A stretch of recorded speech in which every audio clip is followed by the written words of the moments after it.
جب قرآن مجید نازل ہو رہا تھا اور جبریل امین وحی ربانی لے کر سید المرسلین صلی اللہ علیہ وآلہ وسلم کے حضور حاضر ہوتے اور وحی کا القاء کرتے تو تاجدار کائنات امین امانت وحی ربانی سید المرسلین اس پیغام کو محفوظ کرنے کے لیے جلدی اس کو اپنی زبان مبارک پر دہراتے تو رب ذوالجلال نے فرمایا کہ لا تحرک به لسانک لتعجل به، اے میرے پیارے حبیب، میرے پیغام وحی کو اپنے سینے اور ذہن میں محفوظ کرنے کے لیے آپ اپنی زبان کو جلدی حرکت نہ دیا کیجیے۔ ان علینا جمعہ وقرآنہ، اس کو آپ کے سینے میں اور آپ کے ذہن میں محفوظ کرنا، اس کو آپ کی زبان پر جاری کرنا، یہ آپ کا نہیں ہمارا کام ہے۔ فَإِذَا قَرَأْنَاهُ فَاتَّبِعْ قُرْآنَهُ، جب ہم پڑھ لیں یعنی ہمارا بھیجا ہوا مرسل جبریل امین پڑھ لیں تو اطمینان کے ساتھ، سکون کے ساتھ اور قرار کے ساتھ اسے پڑھ لیا کیجئے۔ ثم اِنَّ عَلَيْنَا بَيَانَهُ،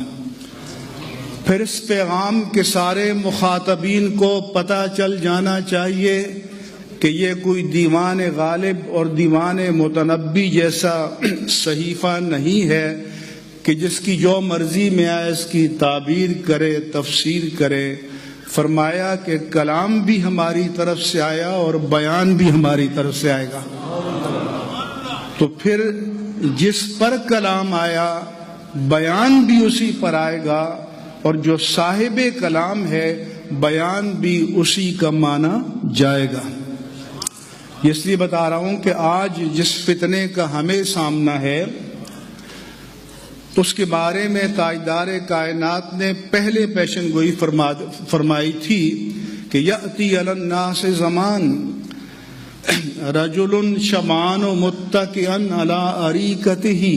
لوگوں پر ایک وقت آئے گا ایک شخص بدمست ہو کر، خرمست ہو کر، پیٹ بھرا ہوا اپنی مسند پر بیٹھا ہوگا اور یہ کہے گا کہ ما احل اللہ فی کتابہ فاحلوا وما حرم اللہ فی کتابہ فحرموا، اللہ نے جس چیز کو اپنی کتاب میں حلال قرار دیا ہے اسے حلال جانو، اور جسے حرام قرار دیا ہے اسے حرام جانو، اس کے سوا دین کچھ بھی نہیں ہے۔ تو میرے آقا و مولا صلی اللہ علیہ وآلہ وسلم فرمایا کہ انی احرم الحمار الاہلی وذی ناب من السباع وذی مخلب من الطیور، سنو حلال و حرام قرار دینے کی اتھارٹی میرے پاس ہے، اس لیے میں پالتو گدھے کو حرام قرار دیتا ہوں، قرآن میں تو کہیں لکھا نہیں ہے۔ میں سامنے کے دانتوں سے شکار کرنے والے درندوں کو حرام قرار دیتا ہوں، قرآن میں تو لکھا ہوا نہیں ہے، نہ شیر کے بارے میں، نہ چیتے کے بارے میں، نہ بھیڑیے کے بارے میں، اور میں پنجوں سے شکار کرنے والے درندوں کو حرام قرار دیتا ہوں۔ یعنی بتایا کہ صرف مجرد قرآن کو ماننا ضروری نہیں ہے، صاحب قرآن کو ماننا بھی ضروری ہے، اور صاحب قرآن کے بیان کو ماننا بھی ضروری ہے۔ اس لیے حدیث پاک میں آپ نے فرمایا، ایک حدیث پاک میں عبداللہ بن عمر بیان کرتے ہیں کہ میں کنتو اکتب کل شیء اسمعہ من رسول اللہ، کہ میں بارگاہ رسالت میں بیٹھا ہوتا اور جو کچھ آپ کے لب مبارک سے ارشاد ہوتا میں املا کر لیا کرتا تھا، لیکن کچھ سمجھدار لوگوں نے مجھے کہا کہ میاں یہ تم کیا کرتے ہو،